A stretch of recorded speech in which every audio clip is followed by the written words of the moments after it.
চট্টগ্রামে মানারুল হুদা মাদ্রাসায় ৫ শিক্ষার্থীকে সবক প্রদান অনুষ্ঠান সম্পন্ন। বিস্তারিত আবু ইউসুফ মিশুর প্রতিবেদনে।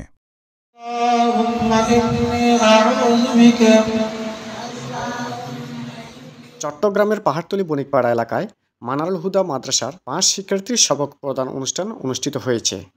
১৮ আগস্ট সোমবার মাদ্রাসা প্রাঙ্গণে এই অনুষ্ঠান অনুষ্ঠিত হয়।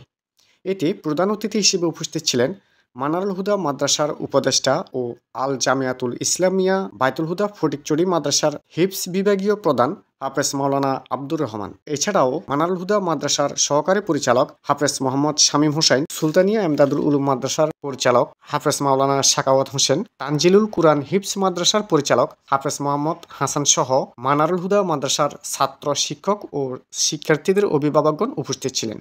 অনুষ্ঠান সভাপতিত্ব করেন অত্র মাদ্রাসার পরিচালক হাফেজ মোহাম্মদ আলাউদ্দিন। আপনাদের ভাগ্যে যেন হুজুরের নসিহত থাকে এবং আমরা সবসময় ছাত্রদের সাথে আসি, আমাদেরকে সবসময় দেখতেছেন আমরা কোথেকে আসছি। আমরা যেভাবে উস্তাদদের হাত ধরে দামি হয়েছি, আমরা চাই আমাদের ছাত্ররা যেন আমাদের উস্তাদদের কিছু সওয়াব পেয়ে তারাও যেন তাদের ভবিষ্যৎ উজ্জ্বল করতে পারে। সঞ্চালনায় ছিলেন অত্র মাদ্রাসার শিক্ষক মাওলানা মোহাম্মদ সোয়াইব। শেষে প্রধান অতিথি কর্তৃক শিক্ষার্থীদের সবক প্রদান এবং দোয়া ও মুনাজাতের মধ্য দিয়ে অনুষ্ঠান সমাপ্ত করা হয়।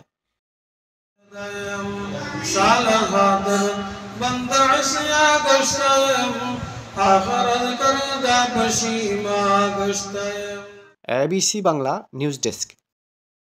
এতক্ষণ আমাদের সাথে থাকার জন্য ধন্যবাদ।